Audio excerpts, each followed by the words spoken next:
A single spark. That's all it ever takes. The barn erupted into flames, splintered wood roaring like a wounded beast beneath a darkened sky. Smoke billowed into the night, choking the stars and casting an amber glow over land that generations had fought and bled to preserve. He stood frozen, heart hammering, eyes fixed helplessly on the devastation. Behind him, his son's fearful voice broke through the chaos, pulling him from the paralysis of disbelief. This wasn't just fire, it was a declaration of war. Someone wanted this land badly enough to destroy it. Someone who believed power and money outweighed honor and heritage. But the man who watched those flames devour everything he'd worked to rebuild knew one truth. Forged through loss and tempered by survival, some things are worth fighting for, worth risking everything for. He tightened his fists, jaw set hard, determination burning hotter than the blaze before him. This fight was just beginning. James Lawson pulled his old pickup truck to a slow halt by the dusty roadside, a swirl of loose gravel crunching under the worn tires. He took a moment to rub the fatigue from his eyes, gazing out at the vast expanse of farmland before him.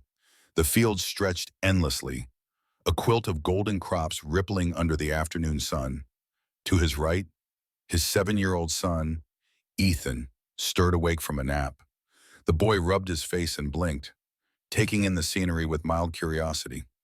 It was nothing but horizon and sky out here, a stark contrast to the cramped life they'd left behind in the city. James exhaled, recalling the reason they'd come this far, the promise of steady carpentry work, a roof over their heads, and perhaps a chance at peace. His wife's death still haunted him, a silent ache in his chest that he pushed away every time he looked at Ethan. This move was supposed to be a new beginning, a way to focus on building a future, rather than stumbling through the past. He shifted the truck into gear, following the directions he'd jotted on a creased slip of paper. According to the employment ad, a woman named Cassandra Davenport needed someone to repair an old barn on her property. It wasn't just any barn, her father had built it decades ago, and she insisted it needed careful hands. James had been a handyman for years, a reliable, if humble, trade that kept him and Ethan afloat. Yet, it had been a long time since he felt that his skills truly mattered to someone. Most of his recent jobs involved patching up cheap rentals or flipping rundown apartments in big towns. As the sign for Davenport Acres came into view, James felt an unexpected tingle of anticipation. Something about this land felt different, more real than the passing jobs he'd taken before. When he finally turned onto the gravel path leading up to the farmhouse, the sight of it stole his breath for a moment. The Davenport homestead was larger than he'd pictured, with a sprawling main house that looked old but proud, painted in a soft blue with white shutters and a wraparound porch. Off to the side loomed the barn he was hired to fix, a weathered red structure with a sagging roof and peeling paint. Even from a distance, James could see the work that lay ahead. It was more than patchwork. The barn needed a thorough renovation to be safe and functional again. As he stepped out of the truck, Ethan hopping down beside him, a light breeze carried the scent of hay and wildflowers. A few chickens clucked and pecked along a dirt patch near the farmhouse steps. Then the front door opened, revealing Cassandra Davenport. She wore worn denim jeans and a faded work shirt, her auburn hair pulled back in a no-nonsense braid. Her eyes were guarded yet searching, like she was trying to size him up with a single look. For a moment, neither spoke. Then she approached, offering her hand. "You must be James Lawson," she said. "I'm Cassandra Davenport. Thank you for coming all this way." He took her hand, calloused fingertips meeting calloused fingertips. "Happy to help. This is my son, Ethan." The boy waved shyly. Cassandra's posture relaxed a fraction at the sight of the child, but there was still a flicker of hesitation in her gaze. James recognized it as the look of someone who was used to handling things on her own. He gave a polite smile, sensing that there was far more here than a barn in disrepair. He couldn't have known just how much deeper this job and this land would pull him into a story of loss, legacy, and hope reborn. Cassandra led them around the side of the house, where James got a closer look at the barn's gaping holes in the siding and the chipped paint curling off the beams.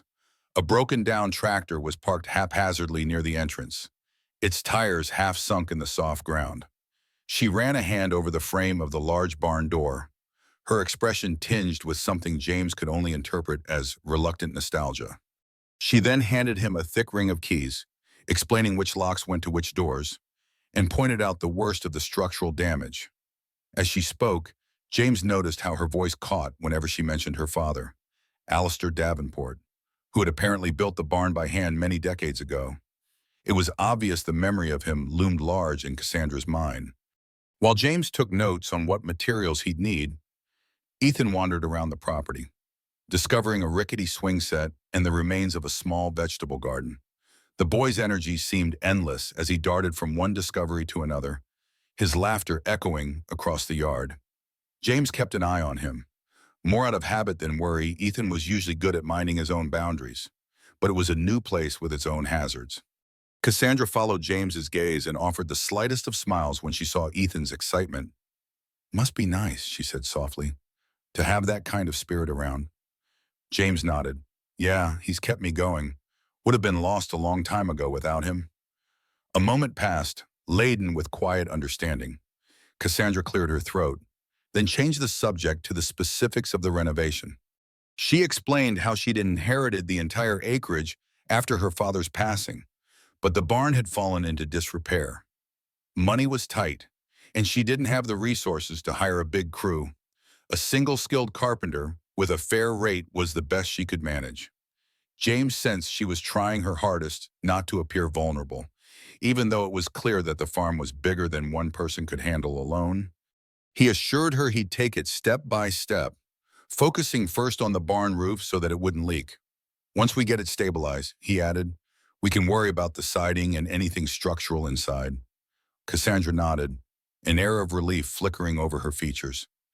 Even if she never said it outright, James could tell she felt some hope in having him there. Just as they were about to head back to the house, Ethan came running up, excitement glowing in his eyes. "Dad, I found this old door on the barn's other side. It's jammed, but there's a weird handle on it." He tugged at James's sleeve, trying to drag him over to see. Cassandra frowned slightly. "That door's been stuck for years. Haven't had time to deal with it." James promised Ethan they'd explore it later, after he had a chance to inspect the main areas that needed urgent repair. As they walked back toward the house, Cassandra stayed a step behind, lost in thought. James had the distinct impression she was wrestling with some deeply personal conflict, maybe about the cost of preserving her father's legacy, or the vulnerability of letting a stranger and his boy wander around her land. Whatever it was, he sensed this job would be more complicated than a simple barn repair. From the wind-blown fields to the quiet sorrow in Cassandra's gaze, Davenport Acres felt soaked in stories and secrets. Work began the very next morning.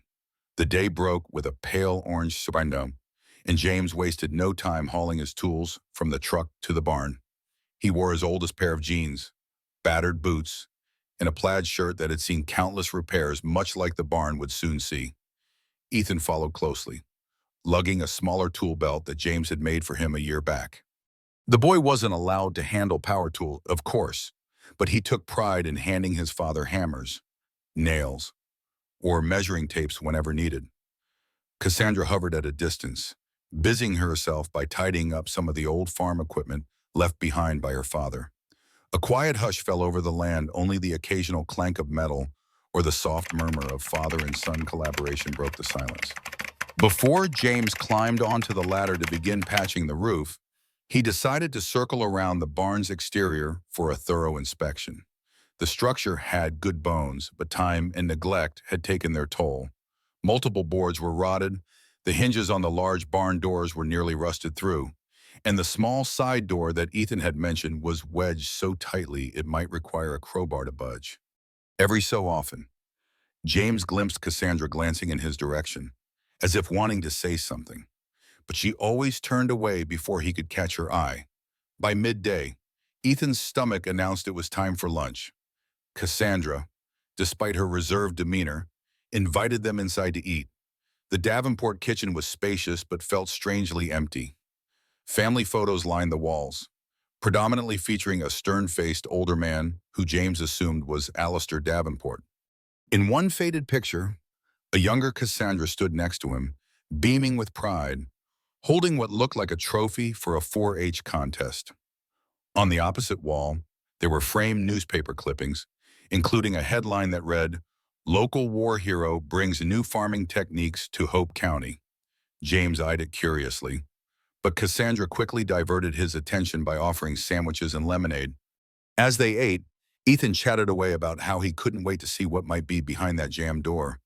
Cassandra allowed herself a small grin and told Ethan about old farm legends like how her father supposedly stored all sorts of antique tools behind locked doors because he hated rummaging through them. She said it lightly, but James sensed there was more behind that door than just dusty equipment. After lunch, he returned to work, focusing first on securing the roof beams. Each swing of his hammer felt rhythmic, almost meditative. There was solace in physical labor, especially with the midday sun warming the barn's rafters. Whenever his mind drifted, it went to the swirl of grief he'd carried since losing his wife. He tried not to let that settle in. He wanted to stay present for Ethan, to give him a steady life for once. And so he hammered in the nails with extra determination, as if each strike was a promise he was making to himself and to his son. By late afternoon, he'd made good progress. The roof no longer sagged in the most critical spots, though it would still need new shingles. He decided it was time to investigate the side door. Cassandra had retreated to the farmhouse to take a phone call, so it was just James and Ethan. Armed with a crowbar, they pried and struggled until, with a groan and a shower of splinters, the door popped open. A rush of stale air blew out, and Ethan coughed. Inside was a cramped storage space. At first glance, it seemed ordinary, just rusted tools, bundles of dried hay, and old barrels. But in the far corner, something metallic glinted in the weak light. James felt a strange flutter of curiosity. This job was going to reveal much more than he'd expected. James lifted his flashlight, stepping carefully over the debris to examine the corner more closely.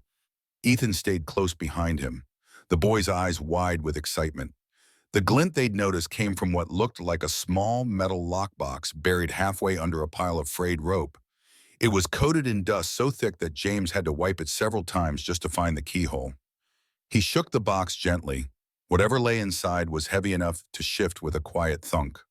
Ethan shifted his weight from one foot to the other, brimming with anticipation. "Should we open it?" Ethan whispered, as though afraid to disturb the ghosts of the past. James hesitated, looking over his shoulder to see if Cassandra was around. She wasn't. "We'll show it to Ms. Davenport first," he said, sliding the box out from under the rope. "It's not ours to open." For a moment, disappointment crossed Ethan's face, but then he nodded. The two emerged from the cramped space, squinting at the sudden brightness. On the other side of the barn, Cassandra had just stepped out, wiping her hands on a rag. When she noticed the lockbox in James's grip, her expression changed from mild curiosity to unmistakable alarm. "Where did you find that?" she demanded, voice tight.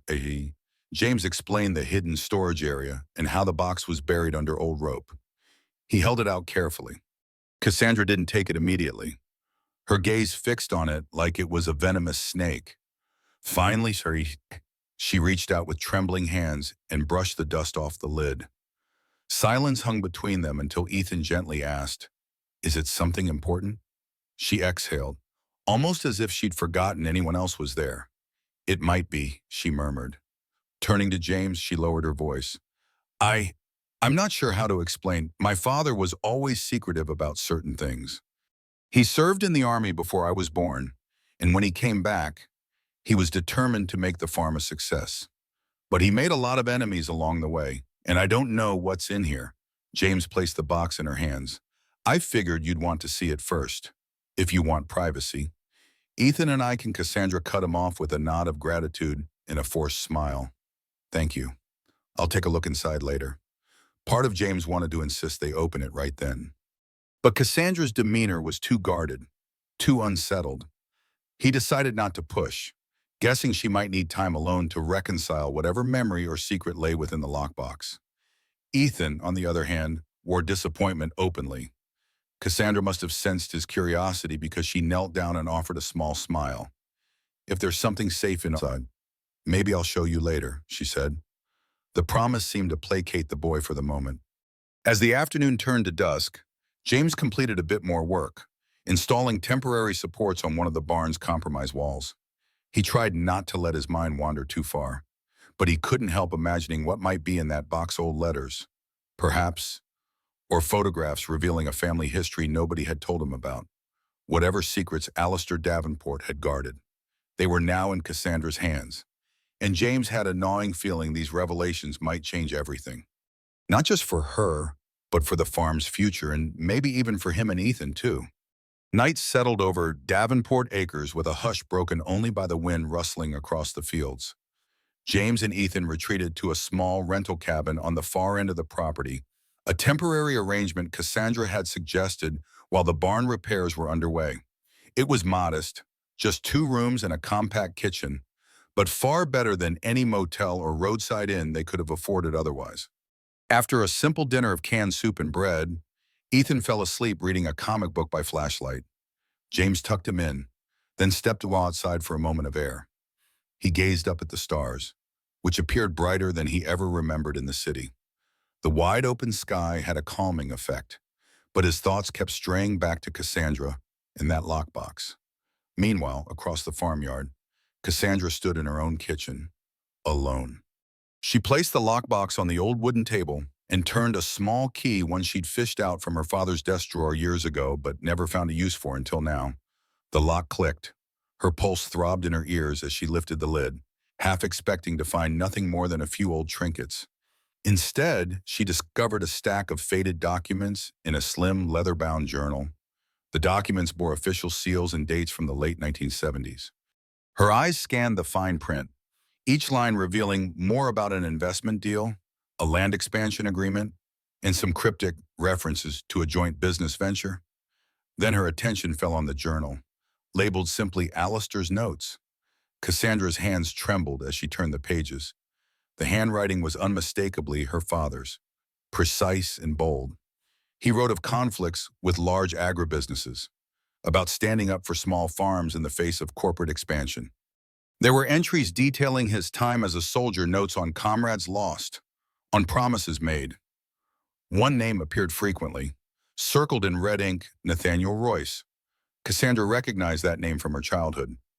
Royce had been her father's closest friend and business partner. What had happened between them to cause such animosity? Why would Alistair hide these records? She read on, heart pounding. As the entries continued, her father's tone grew troubled, even paranoid. He mentioned a potential betrayal, secret meetings, and a fear that Royce sought to seize Davenport Acres through legal manipulation. The last pages ended abruptly, as if he'd been forced to stop writing. The final scrawl read, "I must safeguard the future. Cassandra will understand when the time comes." Her breath hitched. She set the journal aside and stared at the open lockbox, a heavy sense of responsibility pressing down on her. She realized this was more than just old drama. It might be a blueprint for how to save the farm, or a warning about an ongoing threat. Outside, the wind picked up, making the house creak. Cassandra closed the box and locked it again, uncertain about what to do next. She was no stranger to adversity, but her father's cryptic words sent chills through her. If someone intended to claim the farm illegally, they'd find it infinitely more valuable than just a few barns and acres. And if that someone was Nathaniel Royce, a man her father once trusted, she needed to be prepared. She hadn't asked James to fix more than the barn, but now it seemed she might need a different kind of help, the kind that involved trust, solidarity, and the willingness to fight a shadowy adversary. Yet could she truly lean on James Lawson, a man she barely knew, who had his own burdens? She wasn't sure, but her father's journal strongly suggested she shouldn't face it alone. The next day dawned with a light drizzle that pelted the fields, turning patches of dirt into slick mud. James used the wet morning as an excuse to focus on interior work, checking the barn's support beams and clearing out debris. He'd left Ethan back at the cabin with instructions to finish some homework, though the boy likely spent more time drawing and daydreaming than studying. James couldn't blame him. For a kid used to cramped apartments and city traffic, living on an expansive farm must have felt like an adventure. By mid-morning, Cassandra appeared at the barn, her expression distant, as though she hadn't slept. She held the lockbox in one arm and a thermos of coffee in the other. Wordlessly, she handed the thermos to James, then glanced around at the newly propped supports. "You're making good progress," she noted, her voice subdued. James nodded. "Thanks. Figured I might as well tackle the interior while it's raining." Cassandra looked as if she wanted to say more, but hesitated. Finally, she indicated a couple of hay bales stacked near the corner. "Would you mind taking a break? I need to show you something." James set his tools aside and followed her to the hay bales. Once they were seated, Cassandra set the lockbox between them and opened it. She pulled out the journal first, handing it to James. "My father's notes. I found them last night, thanks to you and Ethan. There's a lot in here about a man named Nathaniel Royce." At the mention of the name, James frowned. "Never heard of him." She let out a shaky breath. "He was my father's closest friend and investor until something happened. I'm not even sure exactly what, but there are hints in these papers that Royce wanted more than just a partnership. My father believed Royce was trying to take over the farm entirely." James thumbed through the journal pages, glimpsing references to land deeds and legal disputes. "Looks complicated. Are you worried he might still be around?" Cassandra's lips pressed into a thin line. "It's a possibility. I haven't heard his name in years, but I've received a few letters lately from people claiming to represent large agricultural corporations, all hinting that Davenport Acres is prime real estate for development. I brushed them off, but now—" She trailed off, staring at the rafters overhead. Rain drummed on the barn roof like a steady warning.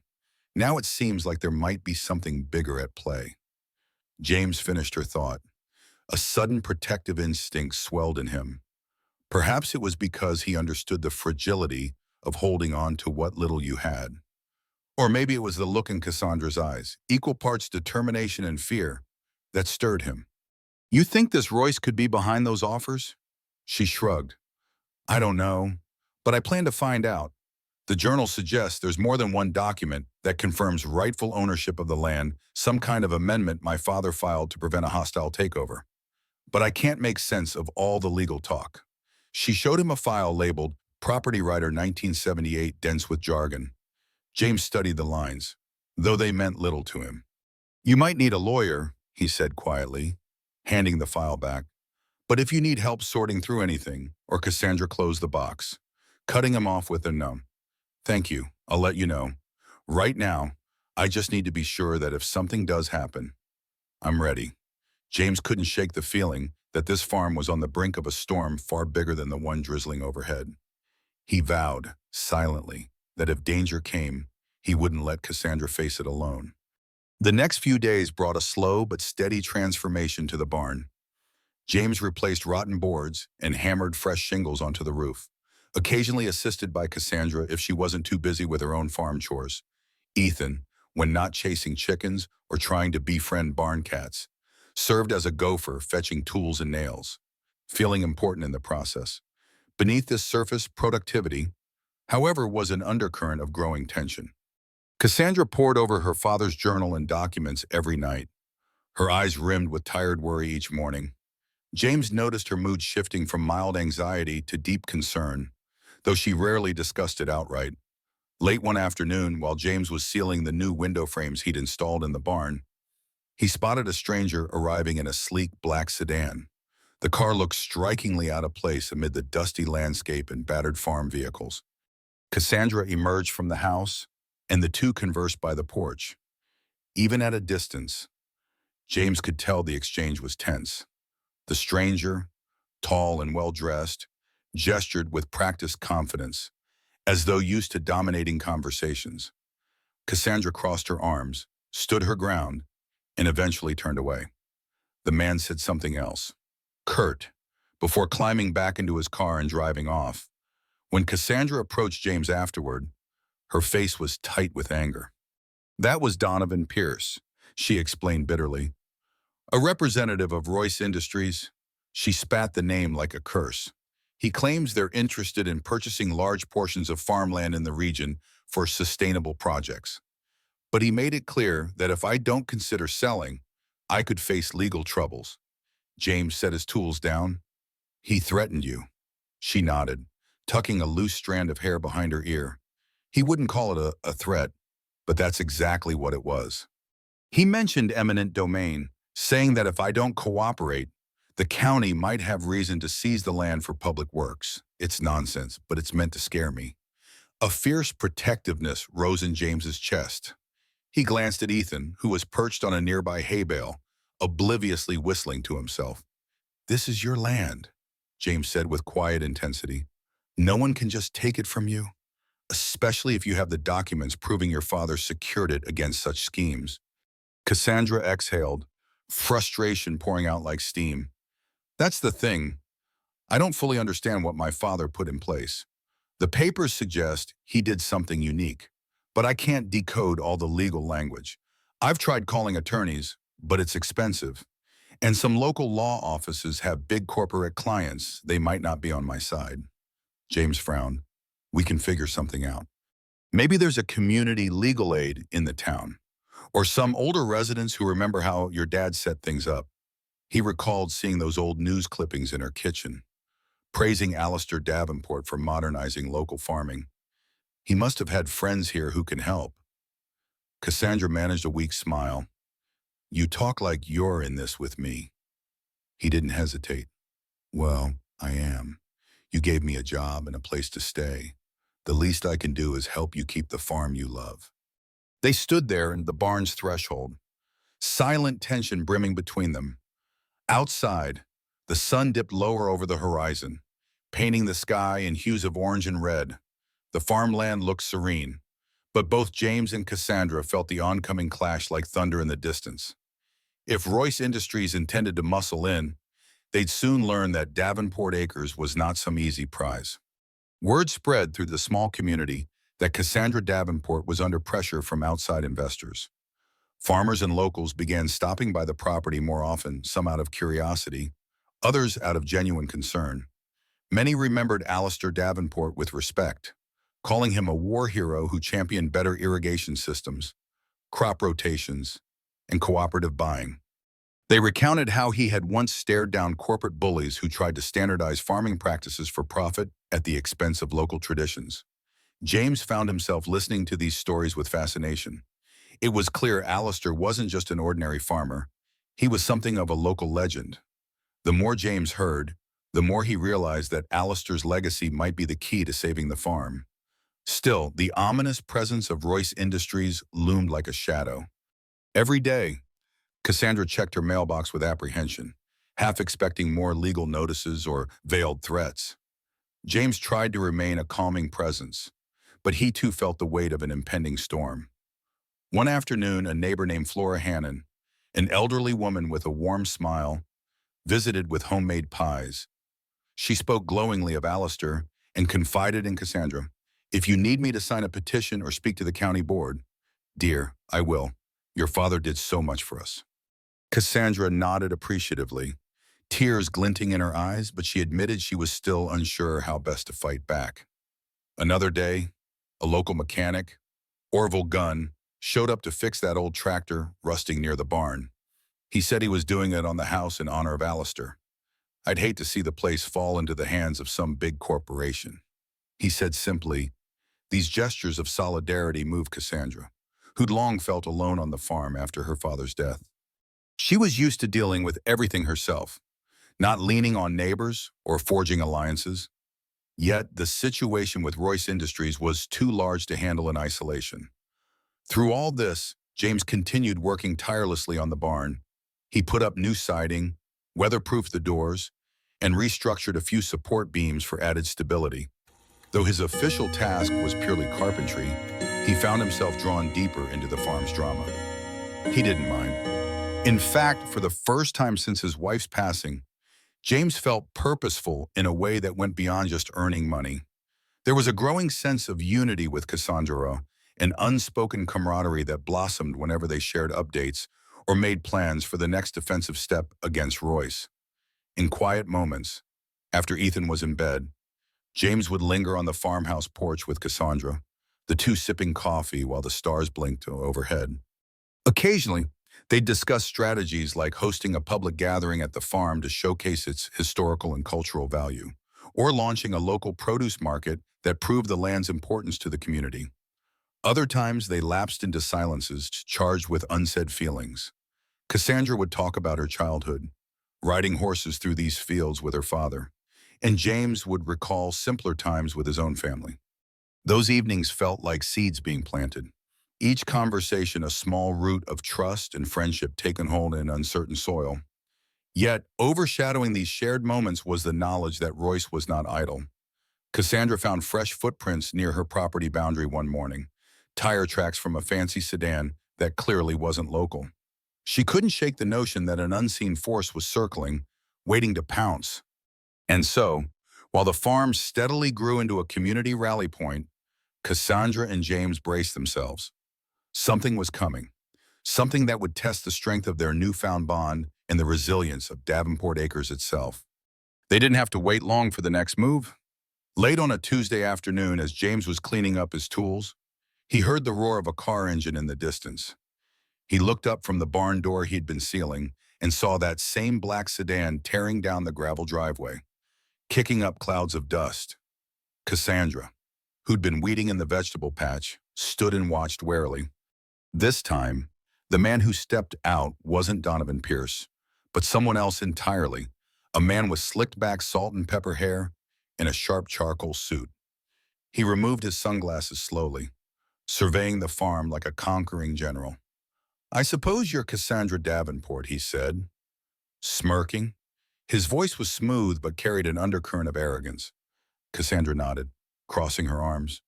"And you are Nathaniel Royce," he replied, almost relishing the surprise that flickered across her face.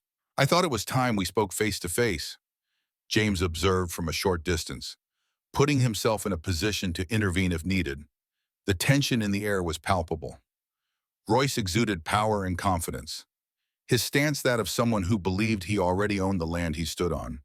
Cassandra introduced James only as my carpenter, a subtle move that kept their deeper alliance obscured. Royce gave James a cursory glance, dismissing him as unimportant. "I've read about your father's contributions," Royce began, feigning politeness. "He was a remarkable man, truly. But times change. I'm here to extend a final offer to purchase Davenport Acres generously. I might add, this land could be so much more profitable under modern developments." Cassandra's jaw set. "This land is already profitable enough, and it's my home. I have no interest in selling." Royce let out a staged sigh. "I wish it weren't so, but let me be blunt. Eminent domain is on the table if you refuse. I've developed strong ties with the county commissioners, and they're very open to discussing new infrastructure or commercial expansion. All it takes is the right impetus." From his vantage point, James sensed Cassandra's fury boiling just beneath her calm exterior. She held firm, though her voice cool. "My father never would have allowed you to get your hands on this property, Mr. Royce, and neither will I." Royce gave a thin-lipped smile. "Your father and I parted ways for exactly this reason. He was too stubborn, too attached to old ways. He missed out on a fortune. Don't make the same mistake." He reached into his jacket and pulled out a slim envelope, handing it to her. "Here are the details of my final offer. You have until the end of the month. After that, I'll pursue other avenues." With that, Royce returned to his car and sped away, leaving a swirl of grit behind him. The farm lay quiet, as if even the animals sensed a predator had come and gone. Cassandra stood there, envelope in hand, trembling with anger. James approached cautiously. "You okay?" he asked, keeping his voice gentle. She shook her head, her eyes glistening with tears she refused to shed. "I can't lose this farm, James. It's all I have left of my father, of my family. This is my home. But if he's got the county in his pocket," James placed a comforting hand on her shoulder, "we'll find a way. This farm is worth fighting for. You don't have to do it alone.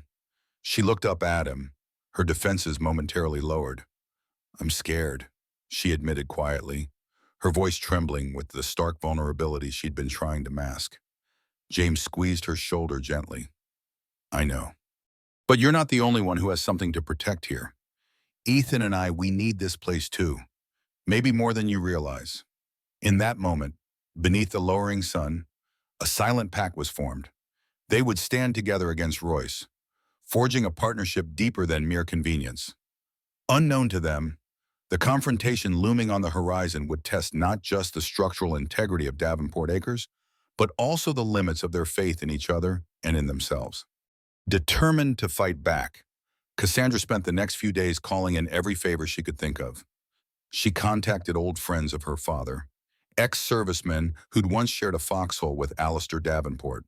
Some were scattered across the country, but a handful still lived within driving distance of Hope County. Their responses were varied. Some offered moral support.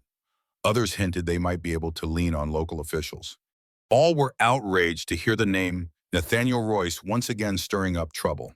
While these phone calls played out, James decided it was time to rally the local community in a more public show of strength. Ethan, ever the enthusiastic helper, came up with the idea of a farm day festival. He envisioned games, stalls of fresh produce, and maybe even some live music, all held right on Davenport Acres. His excitement was contagious.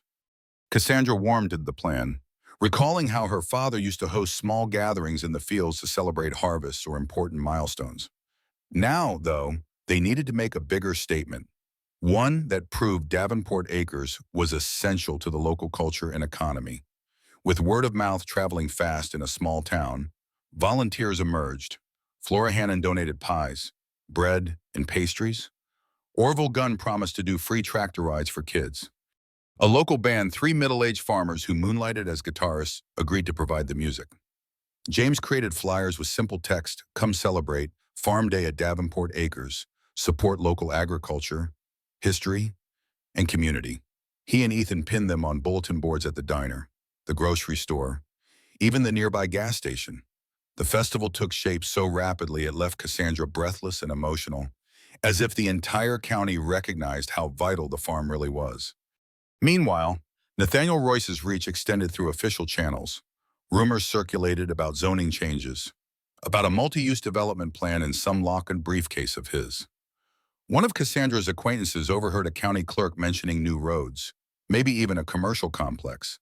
As festival preparations kicked into high gear, so did Royce's subtle campaign to cast Davenport Acres as underutilized farmland.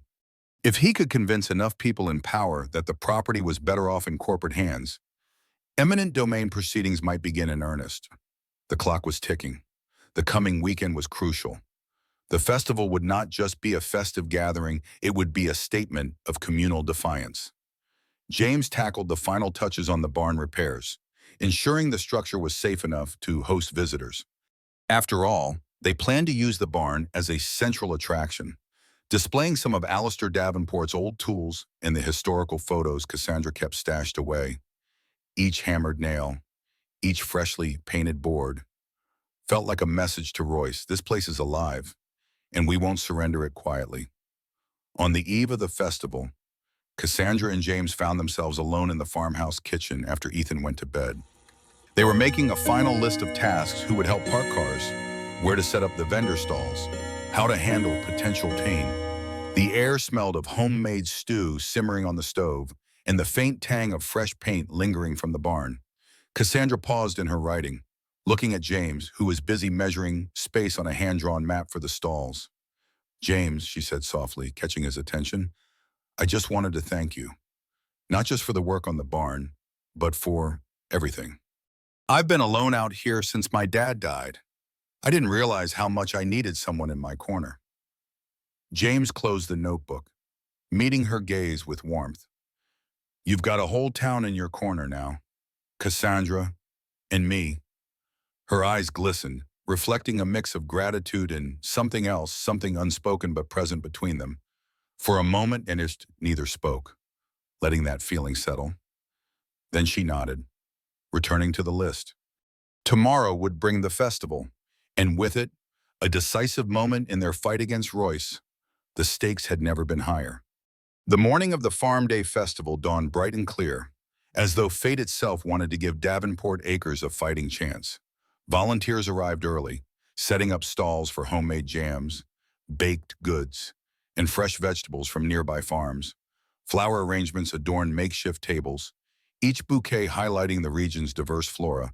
In front of the barn, a small stage took shape, complete with hay bales for seats. The band tuned their instruments, testing the microphones. A sense of anticipation thrummed through the air, buoyed by the crisp sunshine and the communal effort that was unfolding. Cassandra moved among the bustling crowd, wearing a wide-brimmed hat and a patient smile. Every so often, she paused to greet an old friend or introduce neighbors to each other. Some folks asked about the rumored buyout attempts, which she addressed with calm defiance. Each handshake, each question, each supportive pat on the shoulder strengthened her resolve. The barn, once a symbol of lonely responsibility, now bristled with life. Children ran inside, marveling at antique tractors and dusty memorabilia from Alistair Davenport's time. At one point, James saw Ethan leading a group of other kids on a tour, pointing out spots where he and his dad had hammered new boards or patched holes. It was heartwarming to see his son so proud. James couldn't help but smile, remembering how uncertain he'd felt upon first arriving here. Now it felt like belonging. He waved to Ethan, who returned the gesture with enthusiasm. By noon, the festival was in full swing. The band played an upbeat country tune, and couples young and old danced in the open patch of grass near the barn. Long tables groaned under the weight of potluck dishes, corn casseroles, slow-cooked ribs, tangy coleslaw, and pies of every flavor. Laughter mingled with music in the bright afternoon, painting a picture of small-town unity that felt almost cinematic. Cassandra spotted James near the stage, adjusting the sound levels so that the band's harmonies soared across the farm. She caught his eye, giving him a grateful nod. But then, as if scripted by fate, the black sedan arrived. It pulled up just beyond the festival area, gravel crunching ominously under its tires. A hush fell over the crowd as Nathaniel Royce stepped out. Dressed in a perfectly tailored suit, he cut a stark contrast to the denim and gingham that colored the festival. Donovan Pierce accompanied him, sporting a smug grin that set everyone's nerves on edge. Conversation slowed. Even the band paused, letting the final notes of their song fade awkwardly. Royce removed his sunglasses, surveying the crowd as if it were an inconvenience to him.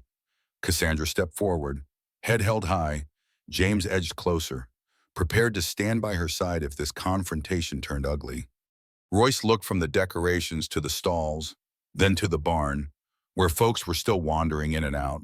"Well," he remarked, voice dripping with condescension, "this is certainly a spectacle. I see you've gathered quite the entourage." Cassandra remained calm. "It's a community event, Mr. Royce, showcasing how this farm supports local families." He glanced around with feigned indifference. "Impressive, in a rustic sort of way. But don't mistake this little fair for a long-term solution. Eminent domain doesn't hinge on popularity contests." A few onlookers bristled audibly. One older farmer took off his hat and stared daggers at Royce. Another whispered, "Alistair would have punched this clown in the nose." James gently laid a hand on Cassandra's shoulder, reminding her that any outburst would play right into Royce's hands. Cassandra inhaled. "We're not naive, but we are united. And I'm prepared to show the county commissioners that this land is a vital part of our community's heritage. If you push for eminent domain, you'll have to convince them to ignore the entire town's interest." Royce let out a low chuckle. "I don't need you to be naive, Cassandra. I just need you to be financially outmatched." He offered a chilly smile and turned to walk away, flanked by Pierce. "Enjoy your festival," he tossed over his shoulder. "I'll be seeing you soon." The festival atmosphere resumed, but an uneasy tension lingered after Royce's departure. Nobody missed the implication the real fight had just begun. Despite Royce's ominous visit, the Farm Day Festival proved a resounding success. Local news outlets even sent reporters, eager to highlight a grassroots event that celebrated traditional farming culture in the face of corporate threats. Cassandra gave a heartfelt interview discussing her father's legacy and the importance of preserving agricultural land from unchecked development. By the end of the day, hundreds of people had set foot on Davenport Acres, signing petitions and offering support. Children fell asleep in parents' arms. The band packed up their guitars, and volunteers helped clean up under twinkling string lights. Cassandra and James found themselves the last to leave the barn, turning off the final lantern before stepping into the cool, starry night. For a moment, they strolled around the quiet farm, letting the evening air wash away the day's intensity. Ethan had gone to sleep at the cabin, worn out by the festivities. Cassandra paused near a newly repaired section of the barn wall, running her fingers over the smooth, fresh wood. Never thought this old barn would see so much life again. She mused, a note of wistfulness in her voice. James chuckled softly. I think it's just getting started. Today showed that the town cares. This place isn't just land to them, it's part of who they are. Cassandra nodded, her smile tempered by exhaustion. Royce's threat still hangs in the air, but at least we have momentum. I'm meeting with a lawyer tomorrow, someone who used to work with my father, recommended by one of Dad's old Army buddies. That's good, James replied, leaning against the barn. The weight of the day's successes and tension settled in his muscles. He could tell Cassandra was similarly drained. You know, if you need me by your side, I'm here. Cassandra turned to him, expression gentle but haunted by uncertainty. Thank you, it's just, I never expected to rely on anyone. My father raised me to believe that the only person you can truly count on is yourself. I guess I'm discovering that might not always be true. James took a step closer. The space between them suddenly charged. It's been a while since I felt like I had a purpose beyond just surviving day to day. Fixing up this barn, helping you stand up to Royce, maybe it's not just your father's dream. Maybe it's something I needed too. They stood there for a heartbeat, the tension of unspoken feelings weaving through the night. Cassandra's eyes were searching, as if wondering if it was safe to let down her guard. James felt the pull as well, a warmth he hadn't experienced since before his wife's passing. For a moment, it seemed they might close that small distance, share something deeper than words. Suddenly, a distant rumble of an engine broke the moment. Lights flashed at the entrance of the driveway, and James instinctively moved in front of Cassandra, protective. But the vehicle that came into view was an old pickup truck belonging to Orville Gunn, who was returning to retrieve a forgotten amplifier. The tension deflated, leaving both of them standing awkwardly in the dark. After exchanging a wave with Orville, Cassandra sighed, "We should get some rest. Tomorrow's going to be another big day." James nodded, swallowing back whatever he had been about to say. Yeah, big day. They parted ways, Cassandra heading toward the farmhouse, James to the cabin, knowing that while Royce's challenge was far from over, the bonds being formed at Davenport Acres were growing stronger by the hour. Somewhere in the darkness, the seeds of a new future were quietly, insistently sprouting. The next morning, Cassandra met with the lawyer, a woman named Marianne Keller, who'd once worked with Alistair on some land rights cases. Keller had short, cropped hair and a direct manner that brooked no nonsense. After reviewing the documents from Alistair's lockbox, her eyes gleamed with guarded optimism. Your father was sharp. Keller remarked, he filed a property rider that grants Davenport Acres special protections if it's proven to serve the community's welfare. Essentially, it's recognized as a local heritage site if certain criteria are met, criteria you've already started fulfilling through the festival and the farm's ongoing contributions. Cassandra felt a rush of relief, though tempered by caution. So, we have a legal footing to block Royce's eminent domains push, and Keller nodded. Potentially, yes. However, you'll need continuous proof of community engagement. That means events, markets, educational programs, anything that keeps demonstrating this farm is crucial to the county. Also, I see references to a second document, something your father mentioned, but I don't have it here. It might be an amended deed or a letter from a judge. If we can find that, our case becomes even stronger. Encouraged by the news, Cassandra returned to the farm brimming with renewed purpose. She gathered James, Ethan, and a few neighbors to form a sort of action committee. Their aim to make Davenport Acres an indispensable hub of agricultural and cultural value. They planned to host monthly fairs, invite schools for field trips on sustainable farming, and build a small museum corner in the barn dedicated to Alistair Davenport's life and innovations. The more the farm proved itself vital, the weaker Royce's legal claim would be. Yet the search for the missing document weighed heavily on Cassandra. She and James scoured every inch of the barn, the house, even the overgrown shed behind the vegetable patch. Each time they found a trunk of old tools or a bust of dusty papers, Cassandra's heart pounded with hope, but nothing substantial surfaced. She sifted through old diaries, bills of sale, even personal letters from her mother. Among them were sweet postcards, remarks about feeding the chickens, but no official-looking record that would protect the farm from corporate clutches. Late into the night, they opened up the locked cabinet in Alistair's old office, rummaging through ledgers going back decades. The flickering desk lamp cast long shadows, and Ethan dozed in an armchair, refusing to go to bed while his dad and Cassandra were still on a treasure hunt, as he called it. Finally, James set aside a folder and leaned back, stretching. "Nothing here either," he said, disappointment palpable in his voice. Cassandra rubbed her eyes. "I could have sworn my father would have kept something like that close by. Maybe I'm missing a clue in his journal." She retrieved the journal from the lockbox, flipping through the pages.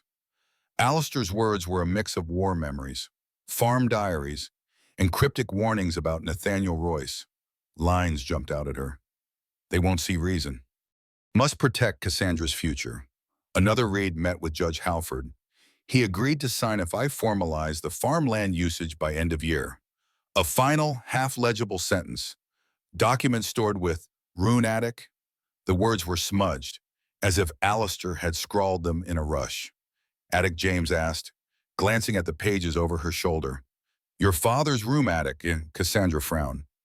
"My father's bedroom is on the first floor. It doesn't even have an attic." Unless her eyes widened with realization, there's a small loft above the living room he converted into storage after my mother passed. I never use it, never even think about it. That must be what he meant.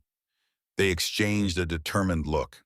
It was well past midnight, but the spark of a lead couldn't wait. Standing, they both felt an electric rush of hope. Perhaps that second document, the keystone to defeating Royce, lay hidden just above them in a dusty loft. Tomorrow, they'd climb up there and see if Alistair's final safeguard awaited them.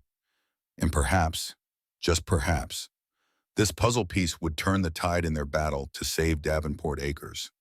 Daybreak found James, Cassandra, and an eager Ethan assembled in the living room with a ladder propped under a narrow hatch in the ceiling. Cassandra had to move some old boxes and shift furniture to reach the spot. The hinges on the hatch complained loudly as James pushed it open, sending a drizzle of dust into the air. He coughed and squinted into the dim space above, shining a flashlight around. It revealed a cramped loft thick with cobwebs and wooden beams. Carefully, he hoisted himself inside, then helped Ethan, who insisted on coming, and finally extended a hand for Cassandra. The loft was hot and smelled of old cardboard and mothballs.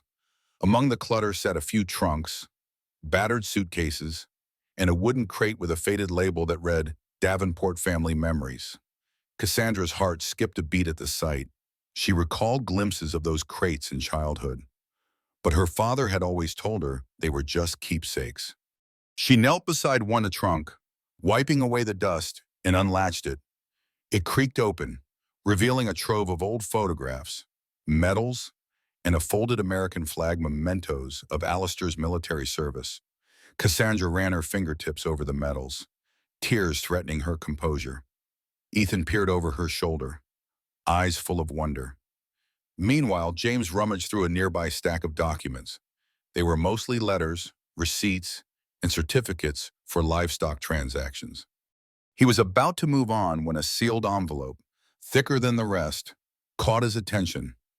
Its edges had yellowed, but on the front it bore a clear inscription, "To my daughter in case of trouble." James gently lifted it from the stack, his pulse quickening. Cassandra, he called softly, extending it to her. She took the envelope with trembling hands, noting it was addressed in her father's bold handwriting. The room fell silent as she peeled open the seal. Inside, she found a typed letter and a second sheet of official-looking paper signed by Judge Halford. Her eyes darted across the text, scanning phrases like heritage preservation clause and binding upon any subsequent conveyance. The letter explained that Alistair had sought extra protection for the farm, verifying it as a historical site tied to local agriculture and veterans' contributions.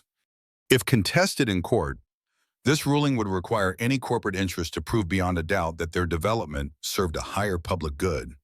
Essentially, it was a legal shield, exactly the missing piece Marianne Keller needed to cement their case. With a shaky exhale, Cassandra handed the document to James. "This is it," she whispered. "Everything we've been searching for." Ethan, sensing the gravity of the moment, flashed a grin. "So we can stop that mean Mr. Royce now." Cassandra pulled him into a hug. "We have a fighting chance, thanks to your grandpa." After carefully packing the letter and document, they explored a bit more. Buried at the bottom of the crate was a small photo album featuring images of Alistair in uniform, alongside a younger man with an uncanny resemblance to Nathaniel Royce. In the margins, Alistair had scribbled notes like, "We believed in the same vision," until greed took hold. Cassandra's eyes stung with tears. Her father had once trusted Royce implicitly, only to discover betrayal at the worst moment. Now, decades later, she was finishing a battle he'd begun. Descending from the loft, the trio emerged dusty, sweaty, but triumphant. Cassandra placed the envelope in a protective sleeve, determined to deliver it to Keller immediately. James suggested celebrating, but Cassandra insisted on finalizing the paperwork first. This was the weapon they needed to stop Royce's imminent domain threat once and for all. Ethan beamed with pride as he carried the photo album, thrilled to have played a part in an adventure worthy of any storybook hero. Standing together in the bright morning light, they felt as though the weight of the attic's dust had been lifted not just from their shoulders, but from the entire farm. Alistair's unwavering spirit echoed in the halls of Davenport Acres, and now they had tangible proof of his foresight. The final showdown with Royce was imminent, but for the first time, Cassandra and James felt fully prepared. This farm was more than real estate. It was a legacy forged in resilience, family ties, and the unbreakable will to protect what truly mattered. The showdown came 2 days later, in a county hearing that took place at a modest municipal building in the nearest town center. Cassandra and James arrived early, accompanied by lawyer Marianne Keller and a crowd of supportive neighbors. Ethan clung to James's hand, dressed in his best collared shirt, determined to see the victory he believed in so fervently. The modest auditorium buzzed with conversation, many familiar faces from the Farm Day Festival present. A wave of solidarity rippled through the seats when Cassandra walked to the front, the envelope containing Alistair's final safeguard clutched in her hands. Nathaniel Royce entered with his associate, Donovan Pierce. Both wore suits that exuded money and power. Royce offered a cold nod toward Cassandra, as though acknowledging a lesser opponent.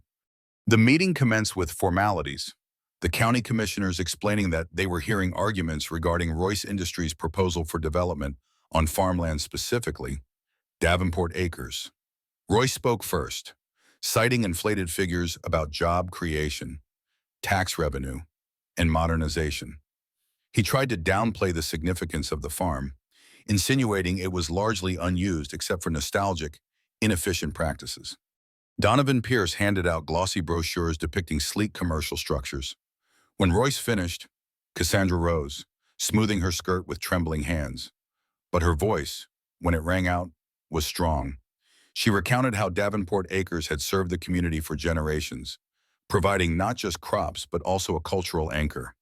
She handed the commissioners photos from the Farm Day Festival, letters from local families, and testimonies from war veterans who respected Alistair's contributions. Finally, she produced the newly uncovered legal document, the Heritage Preservation Clause bearing Judge Halford's signature. Marianne Keller explained its implications succinctly. Alistair Davenport secured legal recognition of this property's heritage value. Unless Mr. Royce can demonstrate an overriding public necessity.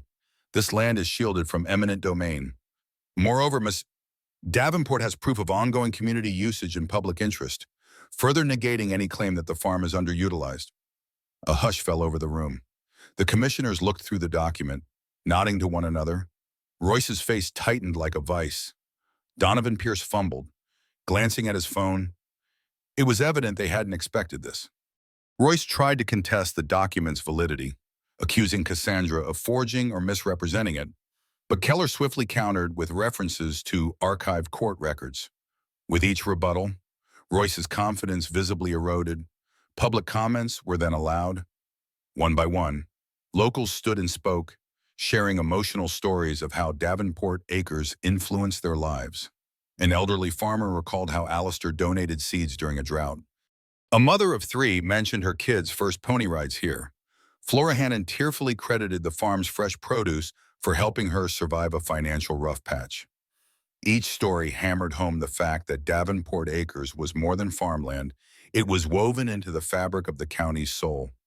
The commissioners huddled briefly and returned with a unanimous decision. Royce's proposal lacked sufficient public benefit to justify eminent domain. The farm, by virtue of its documented heritage status and clear community support, would remain under Cassandra Davenport's stewardship. Applause broke out in the auditorium, echoing off the walls. Royce's face colored with anger, and he stormed out, Pierce trailing behind him. Their illusions of an easy corporate takeover shattered. Cassandra staggered slightly, overwhelmed by relief. James caught her, steadying her as Ethan, eyes shining, ran to hug them both. "We did it, Dad. We did it," the boy exclaimed. And indeed they had. Outside, under the midday sun, the crowd gathered around Cassandra, offering congratulations. James couldn't stop smiling. In that moment, he realized Davenport Acres felt like home not just for Cassandra, but for him and Ethan too. Later that evening, after the adrenaline subsided, James, Cassandra, and Ethan walked the farm's perimeter. The field stretched out like a promise beneath a sky painted with the soft pink of dusk. Cassandra turned to James, and the unspoken feelings that had been simmering for weeks crystallized. "Thank you," she said, her voice catching. "You and Ethan, you've given me more than just help. You've given me hope." James gently brushed a stray hair from her face, and for once she didn't flinch away. "I think we all found something here, something worth protecting," he replied, drawing Ethan closer. The boy beamed, gazing at the horizon as if it was the gateway to limitless possibilities. With the farm safe and Alistair Davenport's legacy secured, they stepped forward into a future that none of them could have imagined just a few short months ago. Where once a broken barn and hidden secrets defined the land, now it stood strong, a testament to perseverance, community, and the power of love to conquer fear. In that golden twilight, 3 people, once strangers in many ways, became a family under the wide, welcoming sky. As the sun dipped below the horizon, Davenport Acres lay quiet once more. The dust had settled. The fire had burned away the darkness, and in its wake, something stronger had taken root. It was never just about saving land or preserving barns. It was about holding tight to legacies, to promises whispered long ago, to the memories of those who came before and sacrifices made in silence. They had fought for something larger than themselves, discovering strength in unity, courage in vulnerability, and hope in the face of seemingly unstoppable odds. What began as a lonely battle became a testament to community, resilience, and the quiet heroism of ordinary people defending their home. Now, standing beneath the same stars that watched generations before him, he knew this was only one story among many, each with its own hidden struggles, quiet victories, and untold depths. Because everyone, somewhere inside, has something worth fighting for, something they'll risk everything to protect. And you, when the moment comes when everything you love stands threatened, what will you fight for?